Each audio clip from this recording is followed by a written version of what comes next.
Us. Hello, welcome back. We're going to we do a Q&A today.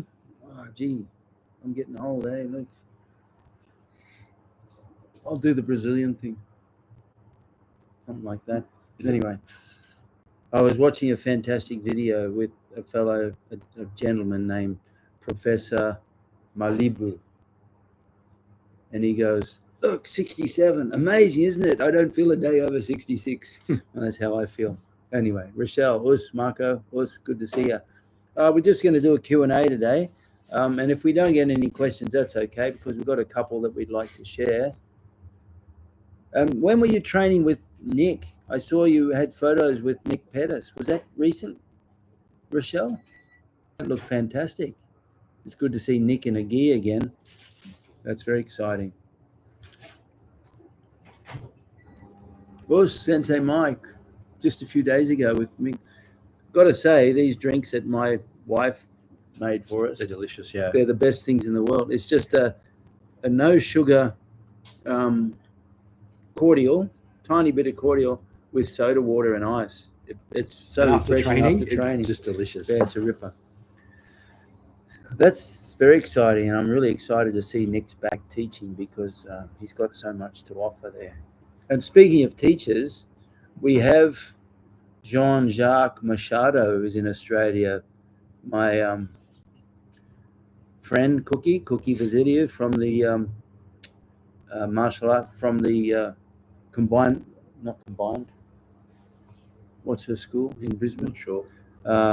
Damn. Anyway, she's brought out Jean-Jacques Machado. Now, I got to tell you, bringing Jean-Jacques Machado out is pretty special, because he's seriously one of the great legends of BJJ, and we're involved with Gracie Barra, and at one stage there, Jean-Jacques was the head instructor of the Gracie Barra school before he went to America, and he has taught some of the greats, including Renzo Gracie, who was the teacher of John Danaher. So Jean-Jacques is like the teacher of John Danaher, and he's also the brother of Carlos Machado, who gave me my first BJJ lesson in a dojo, and also Higan Machado. Comes from the great Machado brothers, and they're the first black belts of Carlos Gracie Jr. But anyway, he's doing a series of seminars at Progressive Martial Arts. At Cookie Vasilier's school, Progressive Martial Arts in Brisbane, in 2 weeks. If you're interested, get along to progressivemartialarts.com and go to the online store and look up seminar and sign in, because you don't get to train with a legend like Jean-Jacques Machado very often. I mean, he's been a black belt in BJJ for nearly 40 years. Wow. He was a black belt when I was a white belt. So anyway, that's very exciting, and I know there's a lot of guys from our school that are going to go along. Just thought I'd mention that. We're going to have some Q&A, so if you have any questions, feel free to join in. I got one to kick off, Shihan. Yep. About training surfaces. Right. I've noticed in Jiu-Jitsu, wrestling, obviously it's always a padded surface. I remember in the old hangar dojo that I trained with you in a lot, it was a floor. When I was here on the Gold Coast training, it was a basketball court, which is really hard. What are your thoughts on training surfaces in terms of how often should exposure martial artists should get ideally? The softer the better. No, seriously, I think it's important to experience all surfaces. So we've all trained on the parquetry wooden floor with a cement base. Yeah. It's so hard that if you fall over and crack yourself, you really, really hurt. The sprung wooden floor at the old hangar dojo, we put that sprung floor in ourselves. It's still a hard wooden floor, but it's sprung. So it reduces the possibility of injury. And then you can go to the next level, which is a thin jigsaw mat on cement, then a thicker jigsaw mat, and then even a judo mat. You have all these different levels, and then you have the wrestling mat, they're the best mats of all. But then you also have the crash mats, which are the thick mats that you can use to throw. And I think it's really very important to experience all of them. I'll tell you why. If you don't, you can develop an incredibly false sense of security. So we often talk about doing BJJ and grappling on the street, and you fly in for your double leg, and you tear your knee down to the ligament and bone, and you might win the battle, but you lose the war because your knee will never recover really well unless you're young, of course. So I think for karate, traditionally we work on a sprung wooden floor, and I think that's a very safe level too, simply because when you pivot, your foot doesn't bite. What we've found with jigsaw mats over the years is that your foot can bite more. I was talking to one high-level Shihan who he pointed out that even though my argument was that jigsaw mats cause possibly more ankle and knee injuries, he pointed out that his friends in Shotokan who always train on wood also have significant injury by the time they get to our age. So it's an age-related thing. I mean, there's not many people, say, between 65 and 70 who have knees that were as good as they were when they're 20. And especially if you do martial arts, the amount of high impact work you do with your knees. Okay, so, but wooden floors, I think, are really valuable to train on, not just because they protect your knees and ankles a little better, but also you need to learn to break fall on a wooden floor. And this is where I learned to break fall, was on a wooden floor. And and it's a really nice halfway point between a nice soft judo mat and the cement. And there have been 3 times in my life where break falls have probably, if not saved my life, at least saved myself from serious injury. And all 3 just happened to be on bitumen or cement. So they're very valuable to know, not just on a soft mat. What are your thoughts on that? I agree. There's when we go film and we do these YouTube videos and you look at the background and the pools in the background, that floor that we're filming on is concrete with the smallest layer of carpet on it. It's like a high resilience sporting carpet that's designed for 20 years of wear. Yeah, it's not smooth at all and grab. So if we're doing any break fall type or takedown on that surface, or we're doing any mounting or grappling on it, the pressure difference between what we do on mats at the dojo where we train jiu-jitsu versus there, it's 30 to 50% different.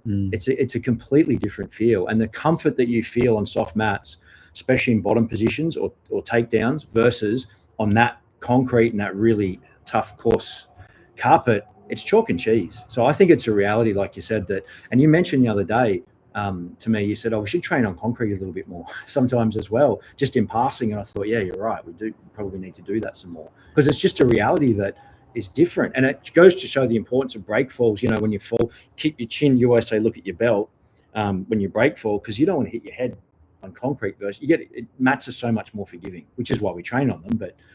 And another reason it's good to train on concrete is you realize that you don't want to go to the ground if you can help it. Different fighting arts that really, for the nature of their game, requires you to be on the ground.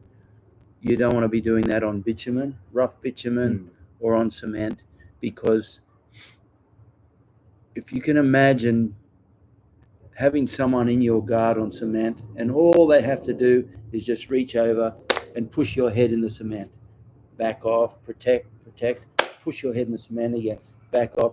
Every time they do that, you're getting concussed.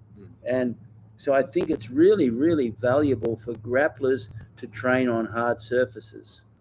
All right, just like you have the northern and southern Chinese martial arts roughly delineated based on the surface that they were training on. So you had the surfaces that were soft and wet in rice paddies and things like that, where the movement is all about, the positioning is all about stability. Whereas when you had surfaces that were more solid, you could move a lot easier. So I think that's very, very significant as well. Is that the influence of northern and southern in the kata? Yes, as well. And if you look at the kata in that respect, you'll see the differences. Yeah, long stances. That's right. Interesting that karate only really moved indoors when it came to Japan. Before that, the Okinawa was always outside, graveyards, beaches, or on the teacher's garden. Well, that's true too. And in fact, I remember I got invited to do a seminar overseas once, and I looked up the dojo, the gentleman who sponsored me over there, and the marketing for the dojo was just like any other dojo. When we got there, it was just a dirt patch outside. It was very interesting. And the other thing too, that reminds me of when I went to India and I went over and did some Indian wrestling. They wrestle in a mud pit. It's not mud as in wet, sloshy mud. It's just a pit of soil. Mm-hmm. And you think, well, why don't they get infections and so on? But what they do is they mix in various herbs such as neem. So they take neem leaves and they mix it in, and they hoe it. They actually hoe the soil before training. What a great way to warm up. Yeah. But also the interesting thing was when you wrestle on the soil, it's very different. It's almost like training on the beach in soft sand.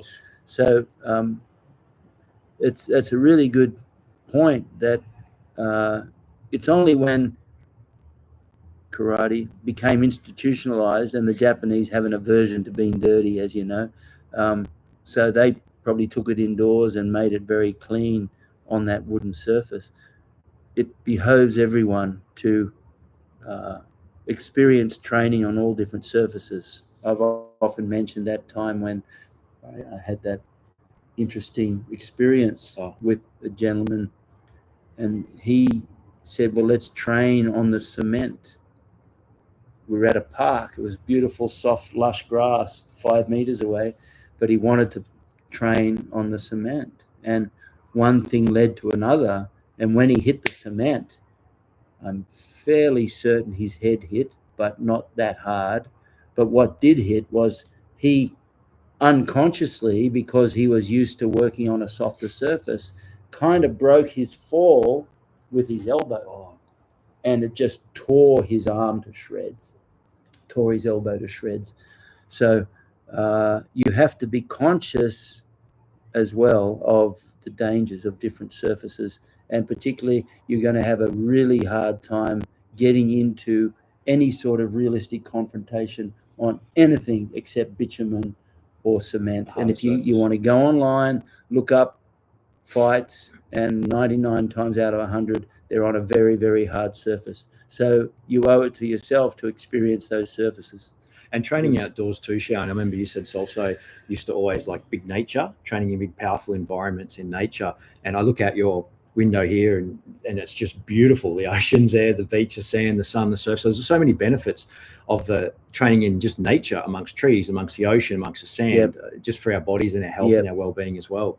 Oyama swore by training outdoors, and how they describe it in Japanese is Shizen is nature, but Dai Shizen, the grand greatness of nature. And Salso used to love training in the mountains, and he was particularly attracted to forests where they'd have these 1,000-year-old cedar trees that were just so full of energy.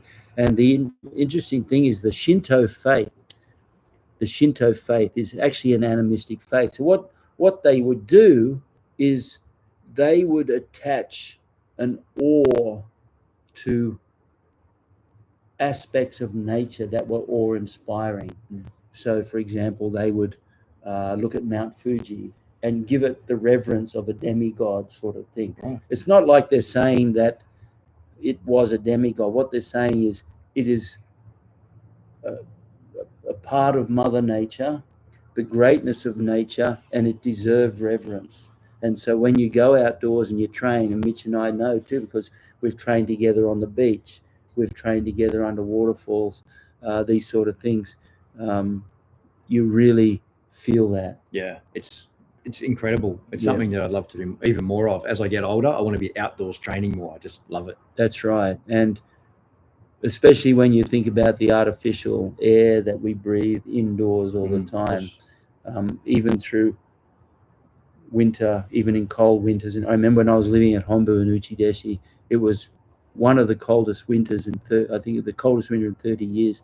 And we would get 2 feet of snow every day outside Hombu, where it rarely snows. And I was sleeping right next, like this far away from the window in the dormitory. And even though it was freezing cold, I always kept the window open a few inches because I really felt the difference in that fresh air. Sure. The funny thing was, we had a big earthquake there one night. I think it was 6 point something earthquake. And I'm in bed and I heard a rumble of a big 22-wheel truck go past. Oh, wow, big truck. And then I thought, hang on a second, there's nowhere within a kilometre of here that a truck can go. Get through, yeah. It's not a truck. And I remember, and the place started to shake. And the funny thing was, the old building, which has been demolished now, it went boom, like that. And so from that day on, I couldn't close the window even if I wanted to, because it was stuck open there, which I was happy with, because some of the Uchideshi wanted me to close it, and I just refused to. But anyway, so, nothing beats fresh air. Nothing beats the negative ions of being down the beach. Absolutely. And, yeah. So even those sort of surfaces, not just the hardness of the surface, but the texture, rough surfaces, up and down surfaces, that sort of thing. I think it's very valuable. Of course. Yep, the numbers, they really did push the numbers thing when they took it to mainland and tried to popularize it. That's true. Shihan, Sensei Mitch. How are you, Bo? All the way from Oklahoma. I have plantar fasciitis. I've had it on and off for several years. I contribute to soft mats we use at our dojo. You contribute the plantar fasciitis to the mat? To the mats. Look, potentially, I also have a mild case of plantar fasciitis as well that I deal with. I'm actually wearing these things right now. I don't know if you can get them in there. These things, these are they're little gel supports that I wear like this, and they raise my arch. I've got fairly high foot arch, and so then when I'm training a lot, the foot arch collapses and it strains a fascia that runs under your heel. You've got a fascia that runs under your foot. So I can keep that up so the fascia doesn't collapse all the time and overstretch and become inflamed, because itis of anything means inflammation. So it could potentially contribute to that. But it's usually more to do with the volume of standing or training you're doing and not being able to recover from it. What sort of work do you do, Bo? Do you spend a lot of time in your feet, and do you spend a lot of time in shoes, perhaps, that aren't fully supportive? And do you spend a lot of time on hard surfaces as well? I think that's really probably more of a contributor, I think. Hard surfaces are usually the one. Yeah. But you may be right. You could be right. I find when I've experienced plantar fasciitis over the years, what do you do for a solution? Well, you actually have to support it, massage it, and try to strengthen it once again to reduce the inflammation. Of course. So I hope that kind of helps you with that.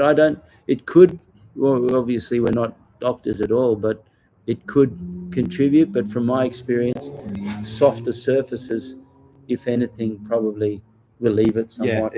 They lend themselves to less damage on the foot. For me, when I work long hours standing up in a shoe that isn't necessarily arch supportive, that's when I start to feel the plantar fasciitis coming back again. And the one other thing I can say, Shihan, is if you're on a really soft surface, Bo, for example, we've got the beach about 1 kilometre that way and the sand, and you go run in the soft sand, that's a very soft surface. And if your body's not used to that, you'll get real muscle soreness under your feet. Your fascia and all the muscles will be incredibly sore, and could flare it up, but that's probably the extreme of softness. But also small amounts of it could help as well. Yeah, absolutely, to build strength.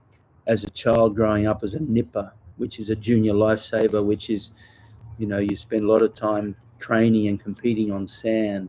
So you actually learn to walk differently, don't you, on sand?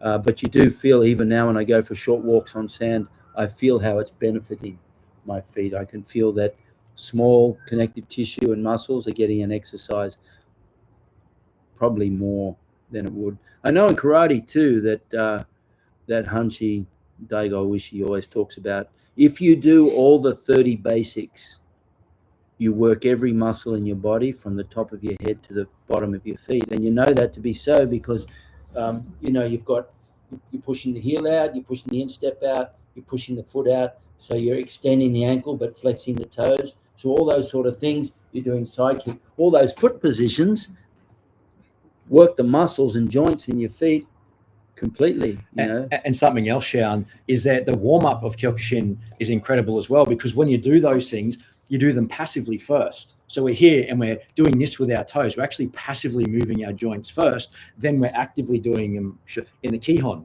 right? So we've got a passive component and an active component, which is just such a beautiful flow of training. That's right. Very, very important. Joe, nice to see you. See Joe Ryan? His dad and I used to train together in karate back in 1977. Wow. Yeah, Pete Ryan. And Joe, I don't know if you met Joe, but he used to come and train with us sometime down at Currumbin as well.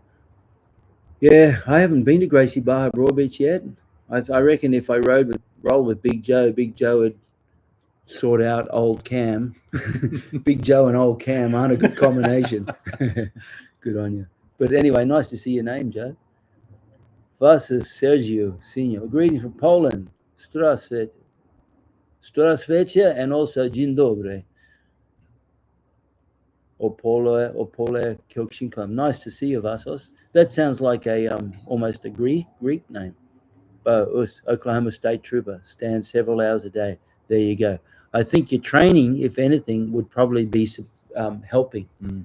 If you're standing on your feet, I don't know if you've got good arch supports in your feet, but if you're standing several hours a day, one thing you can do is actually wiggle your toes as often as you can. I find that when I'm standing up a lot, I wiggle my toes quite a lot, and that seems to help relieve. I've had times of plantar fasciitis for long periods, but I haven't had it touch wood for a long time. Okay. But anyway, yeah, that's I think probably more than anything. Is that standing on your feet several hours a day is the thing that's going to really hurt it. Thanks, Vasos. Yeah, Greek. Good on you. You mentioned before, Shihan, break falls and the importance of, you just mentioning break falls, but I'm bringing it up now in terms of karate. For the karateka, being able to break fall different directions, different surfaces. What are your thoughts on that? Look, I haven't, like I said, I've had 3 experiences in my life. 1 was coming off a motorbike. 2 was actually falling from a fairly high surface right onto bitumen. And 3 times, 1, my life flashed before my eyes, but for some reason in the moment between when I got launched off the motorbike into a telegraph pole, I had time to think about doing a break fall. The other 2 times I just did a break fall, luckily without thinking too much. And they were all on very hard surfaces. So you don't get a choice when the situation demands it. I think it's really important for karate guys. You can't call yourself a karateka if you don't know how to break fall. We've just recently finished our syllabus, and this is the color belt syllabus. We have all the colored belts. And in this, we have included forward rolling, backwards rolling, break falls front, break falls back. Just a fundamental introduction to dealing with, not so much dealing with grappling, but dealing with getting thrown to the ground. If you don't know how to break fall, you're simply going to get hurt. It's that simple. And you have no excuse for not knowing. So we've introduced it as part of the syllabus. I think it's very important. Have either of you done Budo training? Look, I've played with it, toyed with it. I did kendo in Japan for 1 year. I joined a kendo club and did kendo. That's not Budo, of course. I've always loved the bow, and I love the bow simply because of the extension that it gives. You have the sword, you have the bow, and then you have the bare hand. And by doing bow, I found that it teaches you a different sort of coordination through the body. Have you done any weapons work? No, I haven't. The closest I've got is I bought some sticks recently for the Kali and this. We're very interested in Kali Eskrima, so hold on to ask that question again in a year, Marco. But I love Kobudo. I love the Sai. I've played with it simply because I felt I needed to. And Tonfa, I really loved. But any study that I've done was never with a teacher, a qualified teacher. So I was just using them as an extension with my karate and using my karate movement to try and get a feel of how to use them. So that's as close as we ever got. That's something I've noticed with you, Shihan, how much you are able to transfer that feel of karate techniques into other ranges. That's all I can speak of because I've done the training with you. I've got no comment on the weapon side of things. But yeah, when we're grappling, it's amazing how many, even today, we were doing a takedown and we're going from an arm drag, and Jai was attempting to do the coat hanger, but actually the arm dragger can do the coat hanger and then turn them around and do the technique out of Saha. Yeah. You know, so it's just there. You're there's so much karate techniques and kata and all that in all ranges of fighting. It's just incredible. I think it's true. I think it's almost like you'd have to deliberately close your eyes to it to not see it. Perhaps different Sensei Mike could probably address it better than me, but perhaps different people from different styles will have a clearer pathway to understanding the connection between the different ranges through the bunkai and kata and so on. But from my experience with my involvement with other people from other styles, I think a lot of bunkai, especially in Kyokushin, a lot of bunkai is you have ura omote, you have what's on the surface and what's hidden behind. And I think a lot of people's interpretation and ability to use bunkai is very limited, to be quite honest, unless you have the feel. You've got to feel it. You know what it's like. You can do a move and have the move, but you have to feel it. You have to be able to respond with that mushin. You haven't got time to process it mentally. No. Either they'd move and your arm is already in where it's meant to be, or it's too late. Yeah, that's very important, I think. Is it true that Okinawa karate had lots of weapons training, Craig? Well, Sensei Mike, you could answer that because Sensei Mike's a high-ranked Okinawan Goju instructor. I believe they did connect to the Kobudo, which is fundamentally, besides things like the tortoise shell and things like that, and the spear, they had the bow, they had the sai, they had the tonfa, and I believe they're fundamental Kobudo weapons from Okinawa. Is that correct, Sensei Mike? You could probably fill us in with that. But I think weapons are nice, and I think there's a connection, a real-world connection too. You can take the jo, you can take the bow, and you can transfer them to an umbrella. You can transfer them to a walking stick, that sort of thing. I think it's very valuable. So if anything, right now, as far as I'm concerned, rather than take an interest in studying Kobudo and the traditional weapons, I'm more interested in using the walking stick as a weapon, using an umbrella as a weapon, things like that. Sosai he had his menkyo, his teaching license in Aiki Jiu-Jitsu. Masayama had his teaching license in Aiki Jiu-Jitsu, and it was on the wall of Hombu. And the particular area that he specialized in was in using everyday implements such as a walking stick or an umbrella. They call it a parasol. Using a parasol or an umbrella, walking stick as an improvised weapon. And I do believe you can get some pretty sturdy umbrellas and walking sticks these days. Yep, I have a, in fact, just behind that trike there,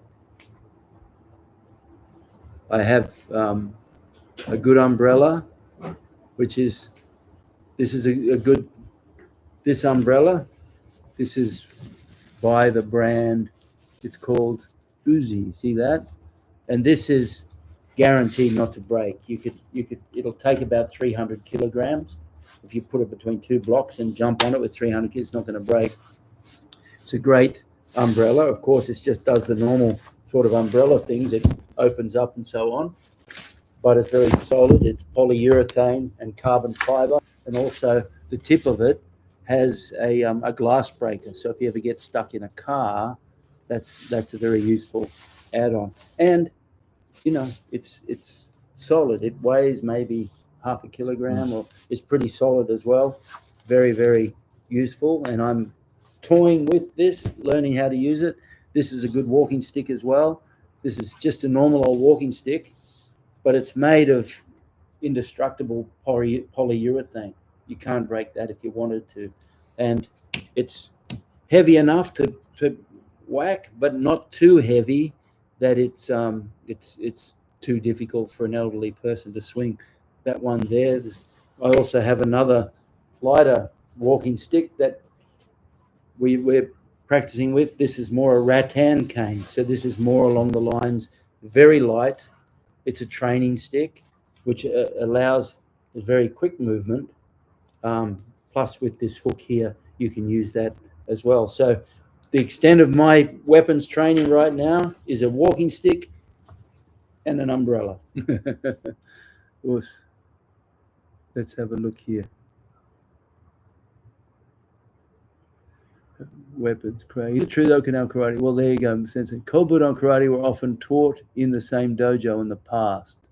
Funakoshi Sensei also taught Kobudo in the early days of Tokyo. There you go. Keeping in mind that Funakoshi Sensei, who was the father of Shotokan, his nickname was Shoto. That's for Shotokan. He was Okinawan. Okay. I used my cane, just modified all my Jo and Bo kata for the cane. That is so good. I'd be really interesting. That's really interesting, Rochelle. Rochelle actually probably has done more of that than anyone, but that's a great thing if you can modify your Jo and Bo kata to use with a walking stick. I think it's so good. I'm struggling to get to my kids to show more energy and urgency in training. Any ideas? Well, all you can do is lead by example. It's very hard to force a kid to train. All you can do is just lead by example and let them see what a different training makes in their lives. Depending on how old they are, up to a certain point, spare the rod and spoil the child. A rod is just a metaphor for discipline. It doesn't mean you're going to whack them with this walking stick. But what it means is you're going to encourage them to get along to training, even if they don't like it, and just keep encouraging them even when they're quite young. Once they get to a certain age, you can't do that. It's too late for that, Joe. All you can do really is play with them at home, get out and show them different things at home so that they start to take an interest. If they play other sports, that's good. Never any sport is good. But if they play sports like football and so on, or even basketball or any of those, you can actually show them how certain types of movement from the martial arts can benefit their sport. This is why people have found tremendous transfer from wrestling into tackling and all types of football as well. So as far as encouraging them, one, you've got to lead by example. You keep encouraging them, give them opportunities, and also if they play other sports, show them where the transfer is, show them how the stuff you do can be good, and then just play with them, show them little things at home, and hopefully they'll take an interest. If they're still very young, I'm not too sure how old they are, Joe, but if they're still very young, well, then you can encourage them to get along more vigorously than you can when they get old. When they get old, they just, they know everything, you know nothing. Because when you're a little kid, you're a god. When they're a teenager, you're an idiot that doesn't know anything. And when they finally grow up and have children, they realize actually we're a god after all. So, I'm not too sure. I've studied Kobudo since 2006 with Akamine Hiroshi Sensei, Shimbukan, Okinawa. In the old days, they said karate and Kobudo were the two wheels of the martial arts. Well, there you go. That's a very educated answer there for you, Marco. I think you're not going to get too many more qualified teachers than Akamine Sensei for a start. Interesting, karate training can tend to develop one side of the body more than the other. Kobudo, on the other hand, requires you to develop both sides from the get-go. Well, that's true. That's a good point, because the weapon does everything is two-sided. Whereas karate, I mean, I've often said at training, I never saw Muhammad Ali go southpaw, so it was good for him, so it's good for me, sort of thing. But we find it even in grappling. You said it this week. Yeah.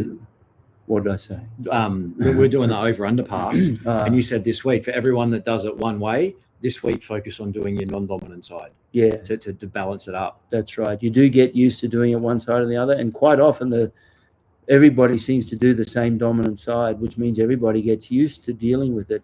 And that's even the case in stand-up, because there's nothing more common than a natural side forward fighter having to fight a southpaw and getting whacked with a good straight left, because they keep moving to the wrong side. They're walking into it. Yeah, exactly. That's good. We might leave it there, guys. If you got any more questions, put them there. Us vasos. Although I am literally training Kyokushin for less time than my son, I have the same issues with my son. I'm currently a blue belt, yellow stripe. My son has been practicing for 5 years. Well, I think, depending on how old your son is, again, vasos, but I think the fact that you get along and train consistently and regularly, that can be an inspiration to your son. And you keep going and you show him how much pleasure and how much health and how much fitness you're getting out of your training, and that being able to lead by your own example can really make a difference in your son's life. So just keep going. How old is your son, Vasos? But just keep going and keep encouraging him to go. And another thing too is if he's 11 and he has more training than you, every now and then it doesn't hurt to ask him, go, in this move, in this kata, can you show me that? Can you show me what that means, kind of thing? And you get him to participate in your learning, and that's a really good way to train together as well. He gets encouraged then because he feels your recognition of his experience as well. 46 is a good age. Wish I was 46. We've got our 50th high school reunion coming up next week, so that's going to be a lot of fun. But anyway, us guys, thanks for that. And Sensei Mike, thanks for your insights. That's really very interesting. And that should be a good answer for you, Craig, that weapons and empty hand are two wheels of the same cart. So in Okinawa, you didn't do one without the other. There you go. I just don't have time, and I think with my personality, I don't like to start something half-baked. So anyway, good on you guys. Us, Vasos, nice to see you. Thanks for coming from Poland. Sensei Mike, us. And we look forward to seeing you again. Every now and then we just have a break and just do a question and answer session. If you got any questions, you can always put them below and we'll save them up for next time. If you haven't subscribed, please do so.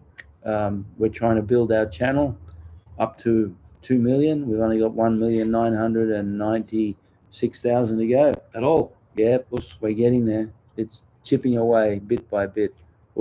Thank you, guys. See you next week.